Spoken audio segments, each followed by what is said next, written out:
Baik, Assalamualaikum warahmatullahi wabarakatuh.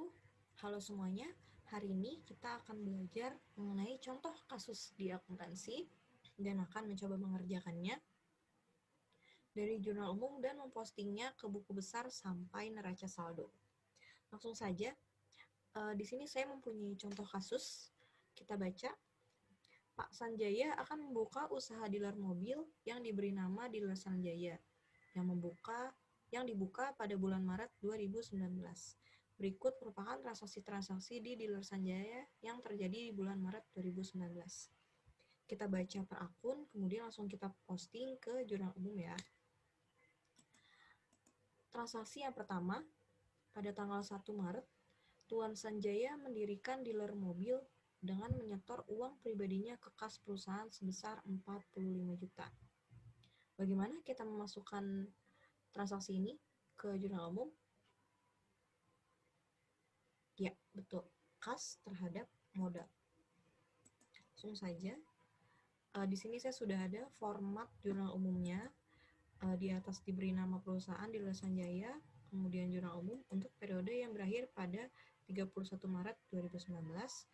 Kemudian sudah ada tanggal, keterangan, referensi, debit, dan kreditnya. Tanggalnya kita masukkan Maret 2019, tadi tanggal 1.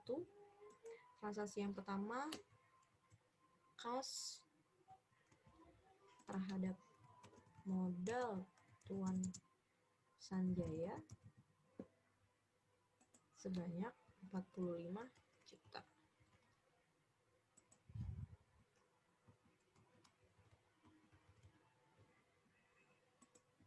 Lanjut, transaksi kedua pada tanggal 4 Maret, untuk menambah kas perusahaan, Tuan Sanjaya meminjam uang ke Bank BCA sebesar 25 juta. Bagaimana kita memasukkannya? Ya, betul. Kas terhadap hutang bank. Pada tanggal 4, kas bertambah yang berasal dari hutang dari Bank BCA sebesar 25 juta rupiah.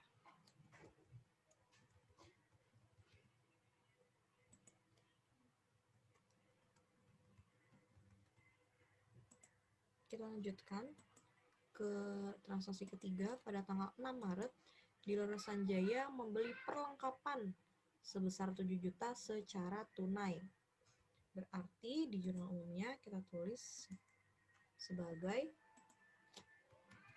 perlengkapan, karena dibeli secara tunai berarti mengurangi kas sebanyak 7 juta rupiah.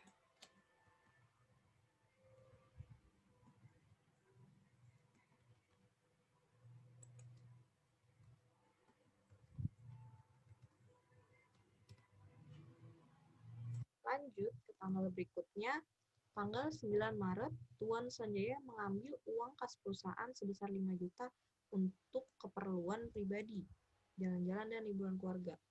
Kalau keperluan pribadi disebutnya sebagai apa? Iya, sebagai prive. Berarti karena diambil untuk keperluan pribadi, prive yang mengurangi kas sebesar 5 juta rupiah pada tanggal 9 Maret.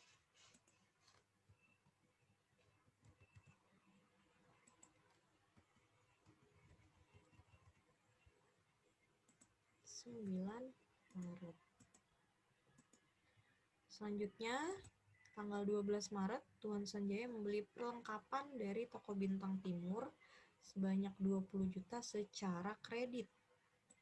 Dan ada rinciannya sebagai berikut. Kita abaikan saja rinciannya, kita fokus ke membeli perlengkapan dan secara kredit. Berarti kalau secara kredit, Tuan Sanjaya ini berhutang. Berarti ditulisnya tanggal 12 Maret, perlengkapan terhadap hutang usaha sebanyak 20 juta rupiah.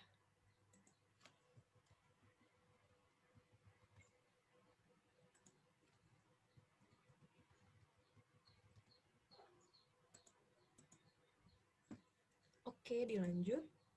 Pada tanggal 15 Maret, dealer Sanjaya menerima pendapatan jasa otomotif sebesar 15 juta dari customer baru. Ayo diingat-ingat lagi, pendapatan ini kalau bertambah di debit atau di kredit? Iya, di kredit. Berarti yang di debitnya apa? Ya, betul. Kas. Kas kita bertambah. Kas Tuan Sanjaya bertambah terhadap pendapatan usaha pada tanggal 15 Maret sebesar 15 juta rupiah.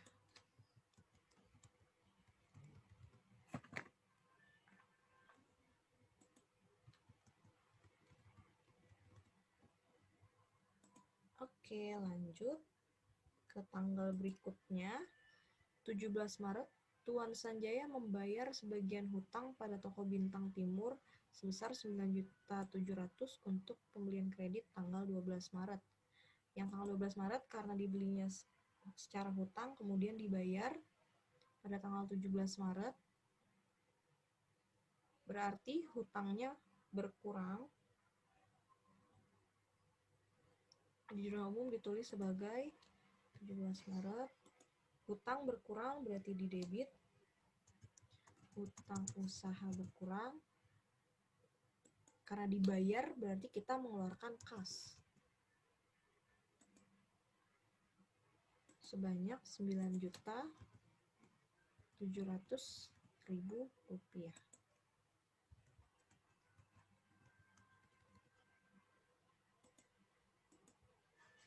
Lanjut, 25 Maret, Tuan Sanjaya membayar gaji 2 pegawai dealer sebesar 6.200.000. Jika ada seperti ini, nanti kita sebutnya sebagai beban. Akun beban. Berarti tanggal 25 Maret ada beban gaji pegawai. Karena kita bayar berarti mengeluarkan uang lagi, berarti kasnya keluar sebanyak 6.200.000 rupiah.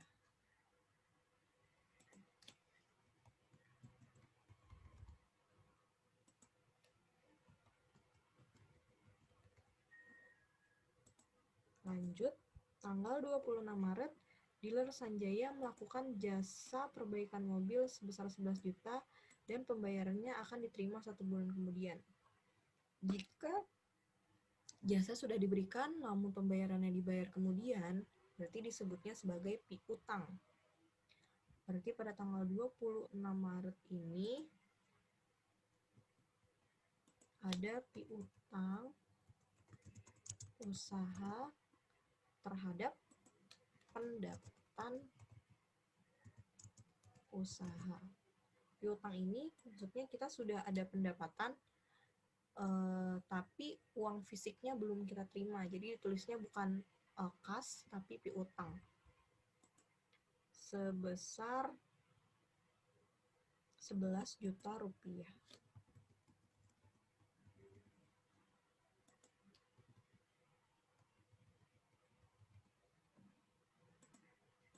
Lanjut ke transaksi berikutnya, tanggal 27 Maret, perlengkapan dealer yang sudah terpakai sebesar 8 juta. Perlengkapannya sudah terpakai, berarti yang berkurang adalah pada tanggal 27 Maret ini kita tulisnya sebagai beban perlengkapan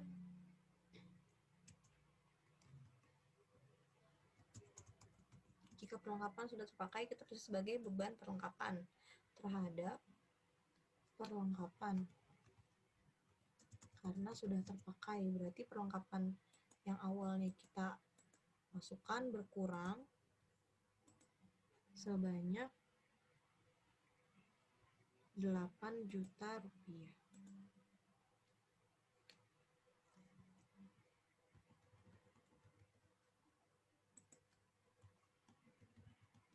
Perlengkapan yang dimaksud ini adalah perlengkapan yang ini nih, yang 20 juta tadi.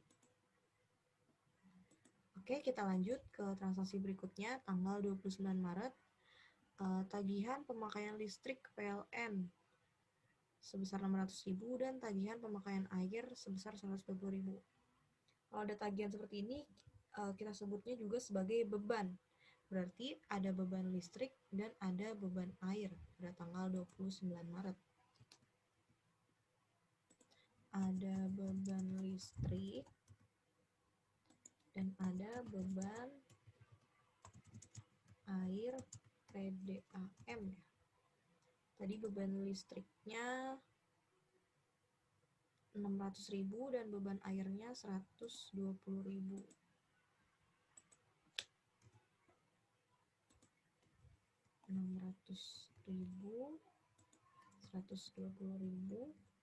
Karena kita ini bayar listrik dan bayar air, berarti mengurangi kas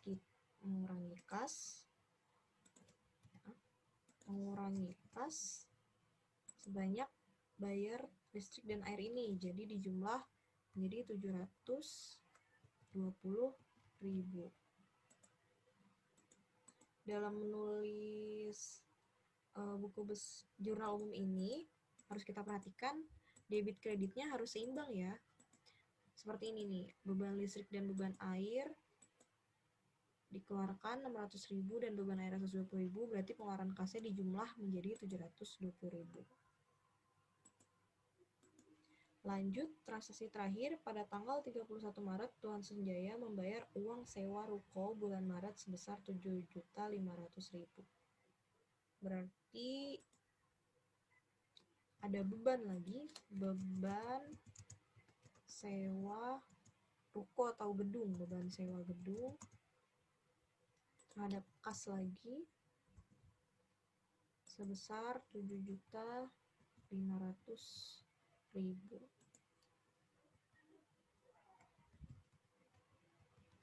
Nah, ini dia sudah selesai transaksinya, sudah kita masukkan semuanya ke jurnal umum.